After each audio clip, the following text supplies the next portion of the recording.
হলি recipe.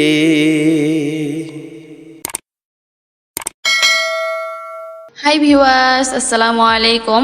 হলি recipe channel থেকে আপনাদের সবাইকে স্বাগতম। আজ আমি আপনাদের সামনে নিয়ে হাজির হয়েছি বাংলাদেশি পানিপুরি এবং ইন্ডিয়ান ফুচকা। এটাতে বাংলাদেশি পানিপুরি হলেও ইন্ডিয়ান ফুচকা বলে ডাকে। তো ঘরে বসেই যদি ইন্ডিয়ান ফুচকা খাওয়া যায় তো মজাই আলাদা। তাহলে চলেন শুরু করা যাক ইন্ডিয়ান ফুচকা তৈরির রেসিপি। প্রথমে একটা ব্লেন্ডার জার নিয়েছি, দিয়ে দিচ্ছি এর মধ্যে ধনিয়া কুচি, দিয়ে দিচ্ছি বেশ কয়েকটা কাঁচামরিচ আস্ত,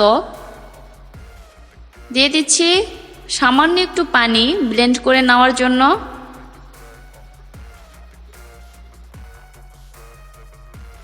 এখন একটা বাটিতে আমি সামান্য একটু পানি দিলাম, এর মধ্যে দিয়ে দিচ্ছি তেঁতুল, ভিজিয়ে রাখছি তেঁতুলগুলো। আর এইদিকে আমি ব্লেন্ড করে নেওয়া ধনিয়া পাতাগুলো ভালোভাবে ছেঁকে নিচ্ছি।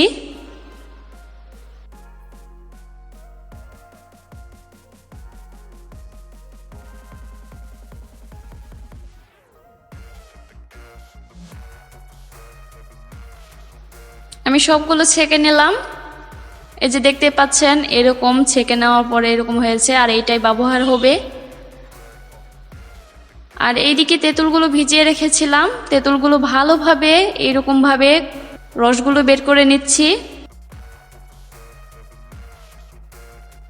এখন আমি তেঁতুলের পানিগুলো ছেঁকে নিচ্ছি। যে পাত্রতে আমি ধনিয়া পাতার পানিগুলো ছেঁকে নিয়েছিলাম ওই পাত্রতেই আমি তেঁতুলের পানিগুলো ছেঁকে নিচ্ছি। এই যে আমার ছাঁকা হয়ে গিয়েছে, আমি সবগুলো মিক্স করে নিচ্ছি। দিয়ে দিচ্ছি সামান্য একটু লবণ এবং এর মধ্যে দিয়ে দিচ্ছি 1 চামচের মতো চটপটি মশলা। এখন ভালোভাবে আবারও মিক্স করে নিচ্ছি।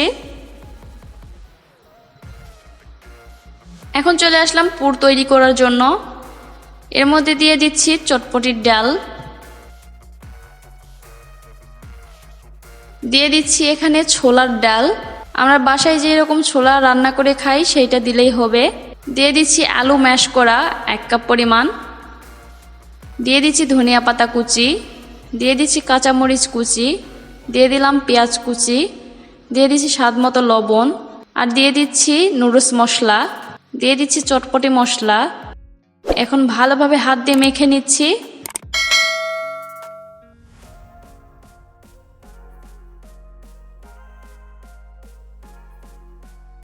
এই যে আমার মাখানো হয়ে গিয়েছে।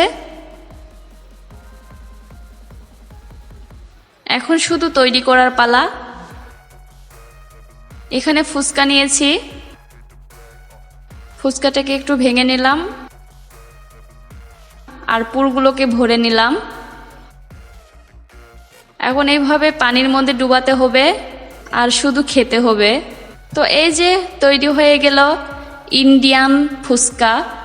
ইন্ডিয়ায় না যেয়ে আপনারা যদি বাসায় ইন্ডিয়ান ফুচকা তৈরি করে খেতে পারেন তাহলে তো মজাই আলাদা। অবশ্যই বাসায় এরকম ফুচকা তৈরি করে খাবেন আর বাংলাদেশি পানিপুরি।